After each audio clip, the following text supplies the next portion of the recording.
हमारे इस channel Mithila junction को लाल button दबाकर सब्सक्राइब करें व घंटी के निशान का बटन दबाएं ताकि सभी नए वीडियो आप तक तुरंत पहुंचे बिल्कुल मुफ्त।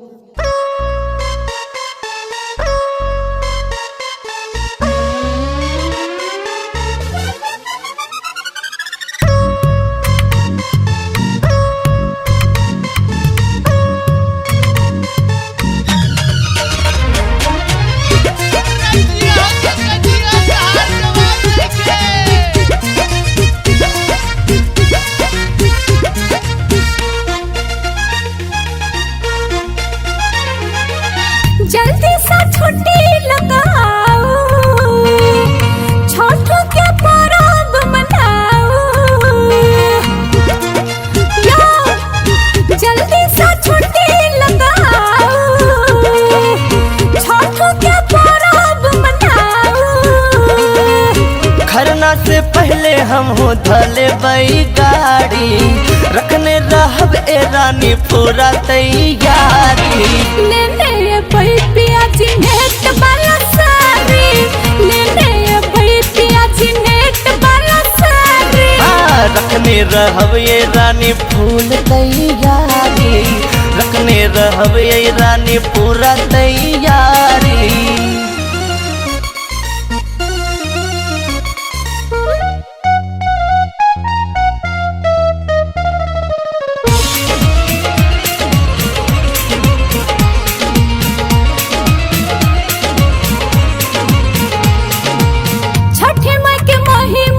सबसा महान यो देख ललनमा सुंदर गुणमान यो। छठी माई के घाटे संगे दिया राजा रायब, अर्घ चढ़ायब सूरज देव के मनायब। छठी माई से मंगबै हम हो नौकरी सरकारी, मंगबै सूरज देव से नौकरी सरकारी। पियाजी नेट वाला साड़ी, ले पियाजी नेट वाला साड़ी। रखने रहब ए रानी फूल तैयारी, रखने रहब ये रानी पूरा तैयारी।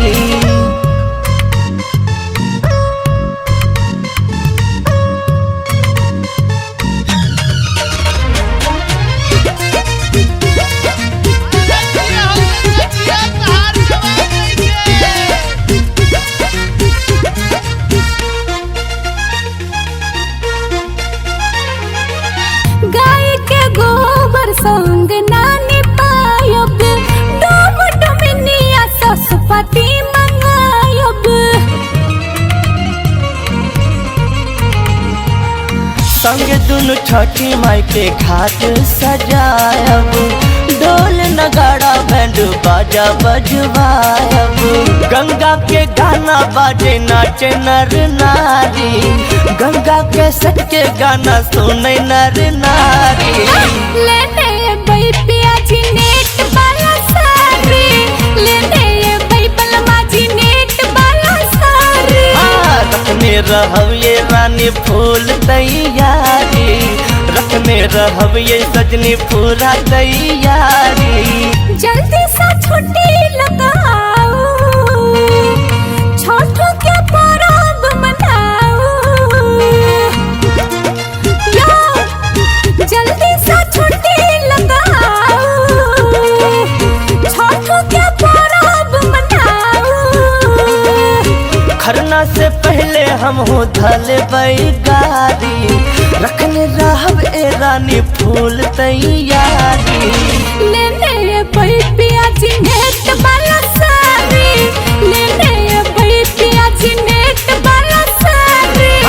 रखने रहब ए रानी फूल तैयारी, रखने रहब ए रानी पूरा तैयारी।